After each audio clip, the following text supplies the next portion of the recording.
This is the evening news for Monday, December 16, 2013. I'm Samuel Suknandan. Thanks for joining us.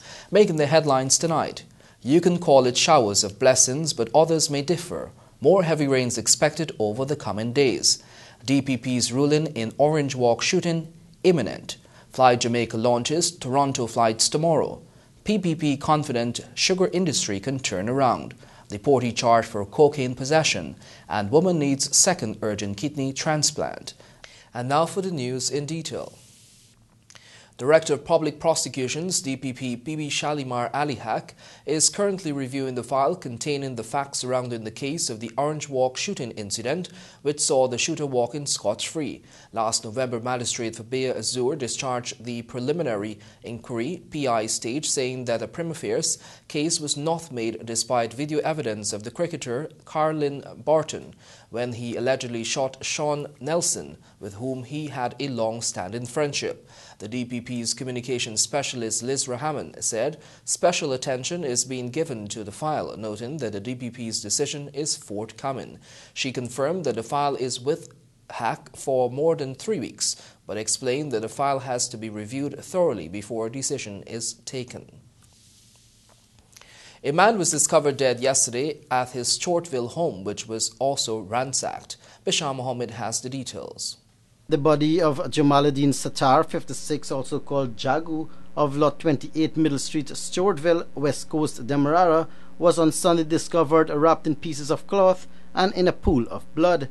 His house was ransacked and his money, which he kept in a purse, was also missing. Police in a release stated that they are investigating the circumstances surrounding the man's death.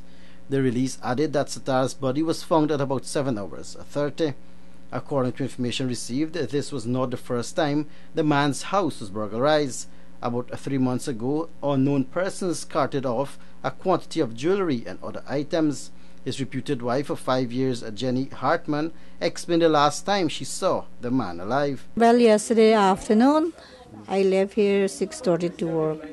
He went at the market, but he buy some greens and he come back. So I said, buy no flour, no sugar. No. He said, no, because of rain.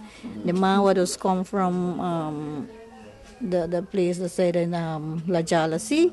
He said he ain't selling because of the rain. He go grocery, supermarket. So I said, all right, let me get ready. Now we go supermarket one time. And then from there, I go to work. I walk with my bag one time. He alone, me lie down in the hammock. And me alone come out and me walk and go. And he said, walk in the car and don't make nobody jam you. Right? I said, all right, nobody know. Me say, all right, you mustn't go nowhere, because you just tell me, you can stay home, and when he come, you say, man, your friend call you. He say, all right, watch here. When you come out with this door, lock it from outside.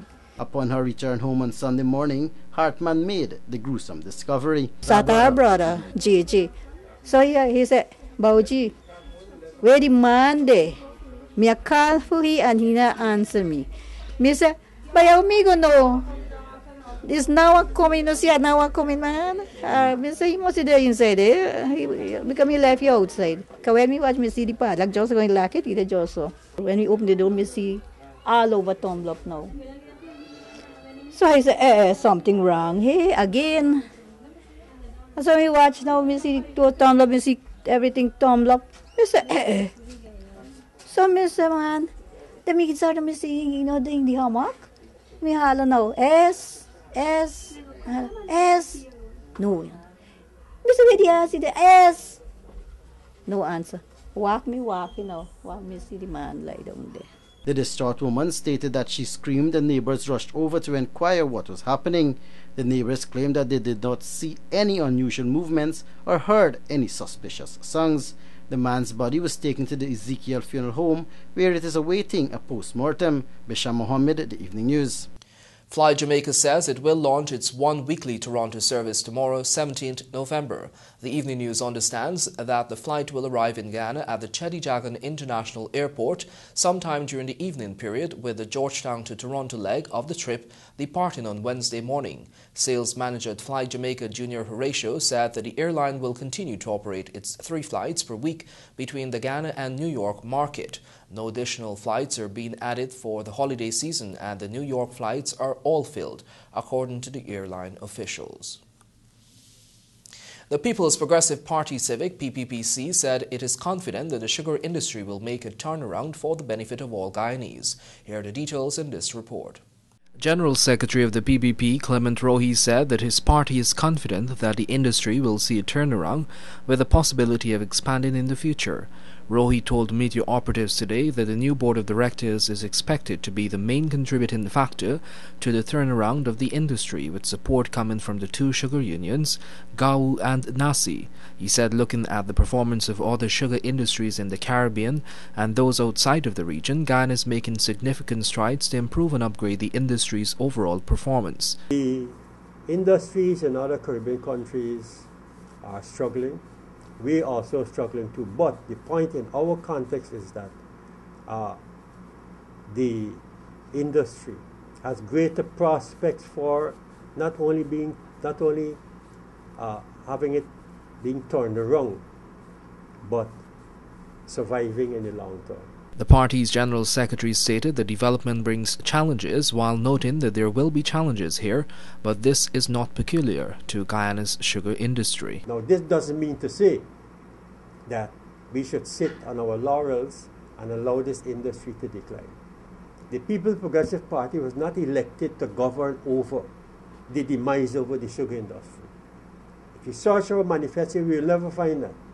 Therefore, it behoves us to make every effort, even to the extent of bringing in exports from other countries, to assist us in turning it into public. Rohi pointed out, however, that changing weather patterns nonetheless continues to be a major concern and called for the relevant education in this regard. Guyana, he said, continues to be the largest exporter of sugar to the region despite contrary reports and criticisms, and recommitted on the party's behalf to the resuscitation of the industry. For the Evening News, I'm Samuel Suknandan. Meanwhile, the People's Progressive Party Civic, PPPC, has lauded the almost 5% economic growth that Guyana has recorded for 2013.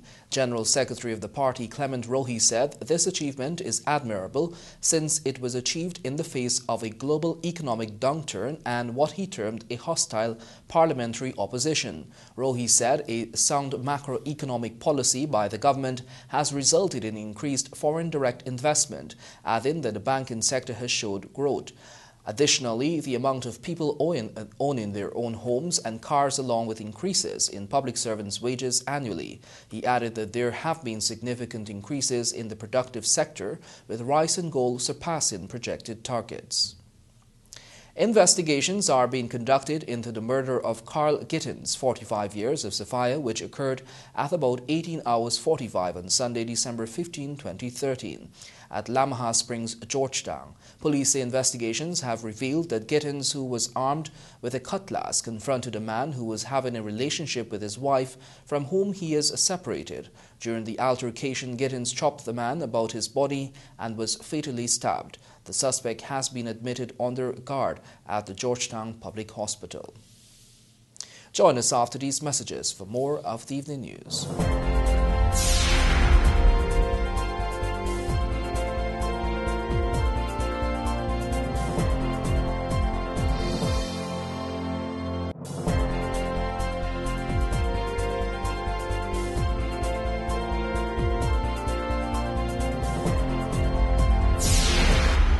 Welcome back. You're watching the Evening News. Rina Sultan is asking for financial assistance to undergo an urgent kidney transplant. The details in this report. Rina Sultan of 199 Charlotte Street, Border, is in search of financial aid to assist her with a kidney transplant surgery. According to Sultan, in 2008 she needed both kidneys replaced. This was done, and 5 years later her body is now rejecting the transplanted kidneys. I said, public, please help us get over there and get my treatment and come back, because I do take treatment at the Georgia Hospital, and I'm seeing a nephrologist there, and they want to put me back on dialysis, and I don't want to go back to dialysis because it's terrible. You get terrible pains, and for get a catheter in your hand is not something easy, and they want to got me 10 years, and I don't know if I can live that long. She expressed gratitude to her husband since he is a source of her encouragement and determination. Sultan's husband Fazil told the Evening News that he loves his wife. He could not contemplate living without the woman, explaining that they have a 6-year-old son together. For me, it's stressful. For her, it's a lot of pain, and you know, she's not vomiting as like before, but we're hoping it doesn't get that far, because the last time she was ill, she couldn't remember me, because the amount of toxin in her brain and her body, you know, she couldn't even remember me. Like she was they say they call it selective amnesia, but to me it was total amnesia. I mean, because she didn't know anybody, and she was like frail and weak and blacking out like every 5 minutes, and we don't want it to go that. The cost of the operation is US $22,670 and will be done in India. Persons desirous of giving assistance can do so through Republic Bank account number 2989358 or call 227-4167 or 609-0616. For the Evening News, Natasha Aziz. Today, a Canadian deportee was remanded to prison after he appeared in the Georgetown Magistrates Courts to answer to the charge of possession of narcotics for the purpose of trafficking. 48-year-old Gordon Allen pleaded not guilty to the charge, which stated that on December 12 at Orange Walk and Regent Streets, Georgetown, he was in the possession of 17 grams of cannabis for the purpose of trafficking. Bail was refused and the matter was transferred to Court 1 for January 6, 2014. Visitors arriving in Ghana were treated to a grand welcome this morning from the staff of the Chedi Jagan International Airport and the Tourism Ministry, along with several businesses. Anarakan reports.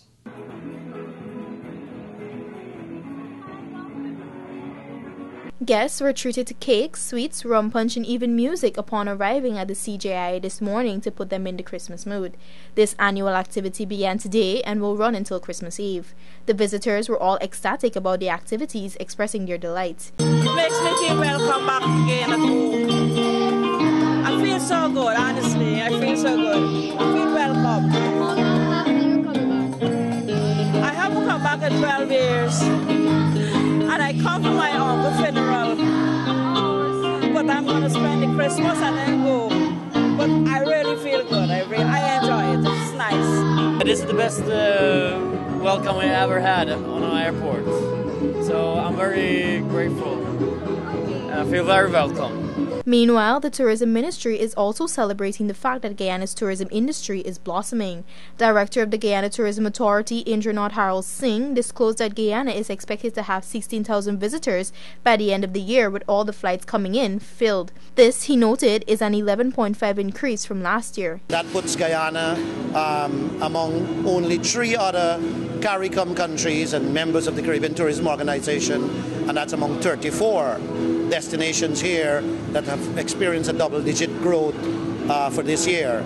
At 11.5%, us and 2 others share this. We are hoping that by the end of the year we'll surpass all the others. And we had done this last year, and we had done this the previous year as well.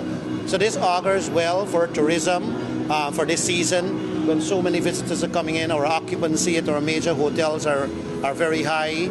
Lots of entertaining events and activities, parties, socials, and a lot of people. There's no Christmas like at home or like in Guyana, and a lot of these people are here for the ginger beer, for the black cake, for the garlic pork, for the pepper pot, for all the parties and the socials, for family reunions, and all the good things that come with Christmas. Chief Executive Officer of the CJIA, Ramesh Gir, noted that the airport is looking to improve their services to international standard and is looking to give all visitors a warm welcome for Christmas. Gir further disclosed that to provide better service and options to passengers flying in and out of Guyana, more airlines are expected. We have signed a contract with a company called Roots in helping us to market this destination, and we are already beginning to see success out of that. In the last quarter, we have had 3 new airlines that came to Guyana: Fly Jamaica, Conviasa Airlines, and Travel Span. And I must say that we are currently in talks with at least another 4 airlines. It's more like 8, but 4 that we are close to making progress. And I'm almost certain that come next year, we'll have at least another major airline announcing their flights here to Guyana. Anara Khan reporting for the Evening News.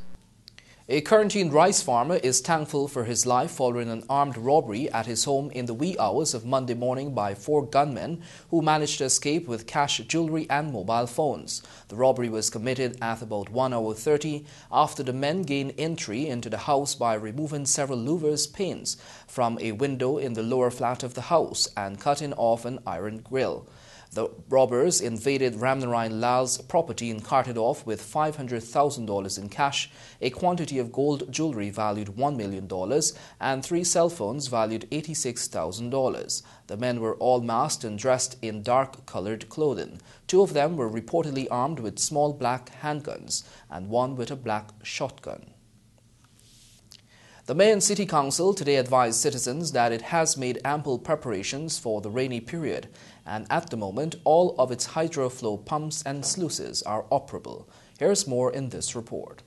In addition, workers from the drainage section of the city's engineers department are working to clear blockages in several local communities in Georgetown. However, in some areas, the capacity of drainage is restricted by the abundance of garbage in the system, particularly plastic, styrofoam, and other non-biodegradable materials. As such, the flows of waste and storm water are interrupted. In a press release, the MNCC stated that the situation is becoming increasingly worse. It is also facilitating overtopping in certain areas, which is affecting the public health of citizens as well as the integrity of the buildings and other structures in the city. They stated that this problem is affecting the economies of Georgetown since business owners were forced to raise the level of the pavement in front of their businesses to keep water out, but at the same time inconvenience differently abled people's abilities to interact with the environment. The council stated that they are already burdened with carpet and roadside waste dumped by persons unknown who seem not to care for the health of the natural environment. The council is once again appealing to the citizens to make provisions for the proper refuse receptacles on their premises and assist the council in its efforts to keep the city clean. Anara Khan reporting for the Evening News. More of the Evening News after these messages.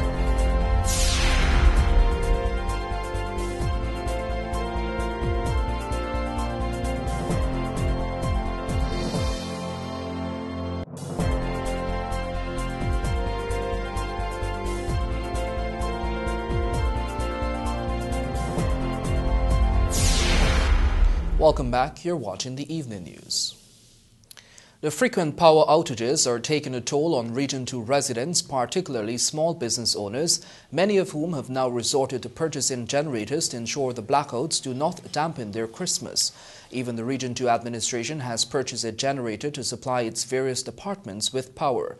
The region's accounts department solely depends on power and the internet to do transaction or administrative day-to-day activities. Several small business owners told this newscast that the constant freak blackouts over the past week has dented the business in the primarily rice-growing region, and some of their colleagues are reeling from their losses. The business persons say they do not have any other option but to purchase an alternative source of energy to stay in operation and sustain their livelihoods.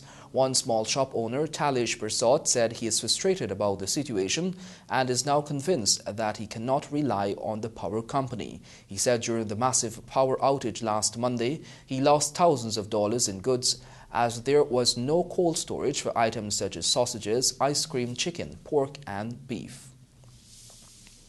The Agriculture Ministry has announced that the current rainy pattern being experienced across the country is expected to continue in the coming days. The details in this report. Agriculture Minister Dr. Leslie Ramsamy said that the current rainy weather pattern is expected to continue with slightly normal showers over the coastal part of the country. He said that the rainfall experienced over this weekend will continue for a few days. However, there are several more rainy days still to be experienced during this month. The weather right now is periods of sunshine followed by periods of cloudiness. In some parts of the coast, like in Region 6, it's mostly cloudiness. In parts such as Regions 2, 3, and 4, it is slight cloudiness and more on the sunny side. And this weather should last for the next 4 hours. We expect a return to cloudiness for most of the coast overnight and tomorrow. The Agriculture Minister said that several communities in Regions 2, 3, 4 and 6 have experienced high-intensity rainfall which has caused some level of flash flooding. The Ministry, through the National Drainage and Irrigation Authority (NDIA), has since been working in all affected areas to ensure that the water drains off both farming and residential lands in all of these communities. Sluices are all working. You should know that sometimes people don't realize it, that when you have weather like this, under the best of condition, you will have some challenges, such as dams breaking, sluice doors having some problems, and so on. We have hundreds of these working, and therefore you should expect those. Since the above normal rainy period commenced, the Agriculture Ministry has commenced a number of emergency interventions which has seen outfall channels excavated and desilted. Thus far, waters are receding satisfactorily. For the Evening News, I'm Samuel Suknandan. The holiday season is one of giving and sharing, and in keeping with this spirit, the Lions Club of Georgetown hosted its annual Christmas party for less fortunate children at the St. Stanislaus College on Saturday. Anara Khan was there and filed this report. When this newscast arrived to report on the celebration, the festivities had not long started, with in excess of 150 children present, with more expected to attend. According to club member Harun Halim, the party is about giving to the less fortunate the wonderful feeling that comes with the joyful time of the year. Georgetown Stabroek Lions Club President Odessa de Barros said that the club usually brings Christmas cheer to the LaPole Street, Georgetown area and has been doing so for the past 11 years. At the end of the year, we would analyze the children within our committee and we say, hey, we're going to work with 200, 100, 150, and we come together, go to business place, ask for donation, come back to the club, see what we have, and then the club would put a rest. That would have been fundraiser, what we would have done throughout the year. For example, we would have held the gates at Guy Expo, we would hold the gates at the races, we would have held the R. Kelly show, things like that. And the car and bike show that we just had, we would hold those gates to be able to offset our expenses for our Christmas party. The Barros Tank Banks DIH, Bravo Arts, New Building Society, Payless Variety Store, Cafos and Sons, and several other businesses which donated generously to the event. The children were treated to a meal and ice cream and were also given presents. They had their face painted, compliments of Bravo Arts, and interacted with Santa Claus as well as Mickey and Minnie Mouse, who entertained them. On Christmas Day, the club will be spreading cheer to the children who are patients at the Georgetown Public Hospital. Santa Claus and the cartoon characters will be there distributing presents and Christmas goodies to them. Reporting for the Evening News, Anara Khan. In this report, you will hear that school dropouts and other categories of Guyanese who may need assistance in the area of literacy can now benefit from an initiative being piloted by the new foundation. Natasha Z's reports. The new foundation initiative has been giving youth and school dropouts an opportunity to enhance their reading and writing skills. Speaking exclusively with the Evening News was coordinator Kenzina Rameau, better known as Sister K, who explained that the organization is always willing to assist youths in becoming fully literate as today's society demands nothing less. I started as a commercial teacher, but eventually I realized that the level of the children were very low for commercial. So I started the foundation with reading mainly because they could hardly read, some of them, and up to now we find the same experience even with those who are at school. When they come here we find out that they can't read. So we concentrate on reading and we have added the craft as an extra skill, so that's the plus. In addition, the new foundation is also encouraging recycling with the aim of making garbage receptacles from water bottles and chairs from used tires. The foundation is working collaboratively with Steve Douglas of Bravo Arts, who has been assisting the foundation in craft making. Most of the craft is made by visually impaired persons. As part of our social work group from the University of Guyana, had to work with a community group, and we chose this organization to work with. So we, as part of the work that we've been doing, we've been teaching them how to turn the trash into things of worth. The new foundation initiative is 35 years old, and it benefits from monetary donations from friends and supporters. For the Evening News, Natasha Aziz. Join us after these messages for your sport news, sponsored by Macor.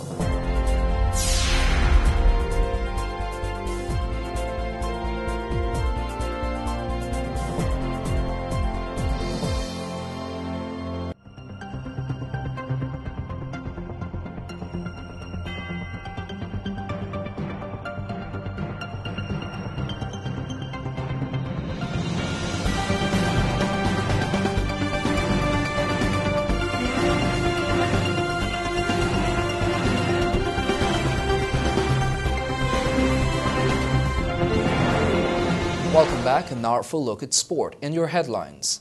ICC suspends Shillingford for illegal bowling action. Hockey Board names strong training squad for the Pan Am Cup. Guinness Street's football quarterfinals and semis on tomorrow, and Kokwani secondary tops Titan Bowl. The International Cricket Council has suspended Shane Shillingford, the West Indies off-spinner, from bowling in international cricket after his action was found illegal. His teammate Marlon Samuels, who is a part-time off-spinner, has been prohibited from bowling quicker deliveries in international cricket. Avinash Ramzan reports. The pair was reported for suspect action on November 16 during the second test against India in Mumbai. They underwent biomechanical analysis in Perth on November 29 before the start of the series against New Zealand. Shillingford has taken 6 wickets at 42.66 in the first 2 tests against New Zealand, but will now not be available for the final match in Hamilton, which starts on Thursday. Samuels has not bowled in the current series. An ICC statement said that an independent biomechanical analysis had revealed that for both Shillingford's standard off-break delivery and his doosra, the amount of elbow extension in his bowling action exceeded the 15 degrees level of tolerance permitted under the ICC regulations. Shillingford will remain suspended until he submits a fresh analysis that proves his action has been corrected. Earlier this week, when asked about the pending report, West Indies coach Otis Gibson said he was confident Shillingford would be cleared. Gibson said, and I quote, "There are a few people around the world bowling with similar, if not worse, actions, so I expect him to be cleared for sure." End quote. Meanwhile, the analysis on Samuels' action revealed that the spinner's standard off-break delivery was legal, but the quicker delivery exceeded the prescribed level of tolerance. If Samuels is reported for a suspect action in the next 2 years, the ICC will take note of it as a second report, and the player will have to undergo a biomechanical analysis. If the analysis concludes that Samuels has an illegal action for any delivery, he will be banned from bowling in international cricket for a minimum period of 12 months. Shillingford had earlier been suspended from bowling in international cricket in December 2010, a month after being reported for a suspect bowling action on West Indies tour of Sri Lanka. He underwent remedial action on his bowling and was cleared by the ICC in June 2011. England must bat through the entire final day with just 5 wickets left if they are to rescue the most implorable draw from the third test and keep the Ashes alive. On a day that began with an all-out Australian assault on their dispirited bowlers and bottomed out with a golden duck for captain Alistair Cook, England closed on 251 for 5, still a mammoth 253 short of their nominal target of 504. The impressive Ben Stokes will resume on 72 and Matt Pryor 7, but their task on a badly cracked pitch would appear futile after the failure once again of too many senior players. The Ghana Hockey Board has shortlisted a squad of 36 local male players to begin preparations for the indoor Pan American Cup scheduled for Uruguay from April 7 to 30 next year. The Guyanese men will be returning to international competition after a 3-year hiatus due to a lack of funding. Avinash Ramzan reports. While the national female hockey team has been competing with great success in recent years, it was the men who represented Guyana with good success in the 90s and early 2000s. The last time Guyana competed in an indoor Pan Am Cup was back in 2010, finishing 5th out of 8 nations. Prior to that, Guyana had only competed in one indoor Pan Am Cup, which was in 2005, where the locals narrowly lost out to the USA for a bronze medal. Very few of the faces who have competed for Guyana in the past remain on the current list. The squad, in fact, may be seen as a changing of the guards, as 19 of the 36 players named are below the age of 21. This young crop is led by the exciting talents of Oroidi Branford, Jamar Asana, Omar Hopkinson, Andrew Short, and Stephen Chavere. They will be guided by the experience of former national captain Devin Monroe, as well as the likes of Kevin Spencer, Adermi Simon and Shane Samuels, who have all multiple international caps to their names. Overseas players such as the England-based Marvin Dannett are also expected to make strong cases for inclusion. The team will train under the guidance of newly appointed national men's coach Robert Fernandes, who recently completed his FIH Level 2 and Pan American High Performance coaching courses. The tournament in Uruguay is a Senior Continental World Cup qualifier, with the winning team earning an opportunity to compete at the highest level in the 2015 FIH World Cup. Canada is likely to enter as tournament favourites, having never lost any PAHF indoor cups in which they have entered. The squad reads Erland Simple, Kevin Spencer, Raphael de Groot, Stephen Chevere, Eric Hing, Kareem McKenzie, Keon McKenzie, Mark Sargent, Medroy Scotland, Robert Fernandes, Devin Monroe, Randy Hope, Colonel Haywood, Travon Young, Jamar Asana, Aroydi Branford, Rayon Branford, Andrew Stewart, Leon Backus, Michael Harden, Shane Samuels, Lauritz Stewart, Jason Hoyt, Osafo Timmerman, Joel Hunt, Chris Locan, Dwight Sullivan, Adermi Simon, Oskofu Simon, Jason DeSantis, Anthony Cole, Omar Hopkinson, Richard Thomas, Mika Hartman, Timothy Baker, and Stefan Spotstra. The Georgetown leg of the 6th Annual Guinness Street Football Competition will enter its penultimate stage tomorrow evening with the staging of the quarterfinals and semis at the National Cultural Centre Tarmac. In the opening game at 19 hours, Queen Street Tiger Bay will take on Berlin Massive, followed by Hope Street Tiger Bay against West Front Road, Stevedore Housing Scheme against California Square, and Island All-Star against All Boys Town B. Following a few exhibition games, the winners of the quarterfinals will clash in the semi-finals starting in 23 hours. The grand final is billed for Saturday at the National Park. Kwakwani Secondary remained the rulers of schools basketball after routing the University of Ghana UG 79-54 to win the Youth Basketball Ghana organized Titan Bowl on Sunday evening at the Cliff Anderson Sports Hall. Tristan Joseph has been following the action. The Region 10 school once again played tough defense that resulted in a number of fast break opportunities, while they got heated from the field after a cold first half from beyond the arc. Kwakwani was excellent on the glass, grabbing a number of critical points and diving for every loose ball as the team out-hustled and out-muscled UG. Shafiq Thomas finished with a game-high 25 points, while Demir Gladstone dropped 12 points of his own in the win. Leonard Primo did not contribute much to the scorecard, but grabbed a game-high 16 boards. Puran was the only player in UG in double figures with a stat line of 16 points, 6 assists and 5 rebounds. Meanwhile, in the third-place playoff, Linden Technical Institute humiliated Bishop's High School, scoring a tournament-high 90 points to top Bishop 62. 31 points, 12 rebounds, 5 assists and 5 steals was the stat line of Teron Welch, who gained the Most Valuable Player award of the tournament. Dennis Niles dropped 20 points in the win. Vibert Benjamin also scored 21 points and grabbed 12 rebounds to help LTI in the win. In addition to Welch gaining MVP honors, Puran won the Most Assists award, while Primo was the best defender of the tournament. Remember, you can read about these and other stories in tomorrow's edition of the Ghana Times newspaper, which can be picked up from vendors across the country. When you're not reading our newspaper or watching TVG Channel 28, do remember to tune in to RGI on 89.3, 89.5 or 89.7 FM. Your Bridge Reports are next.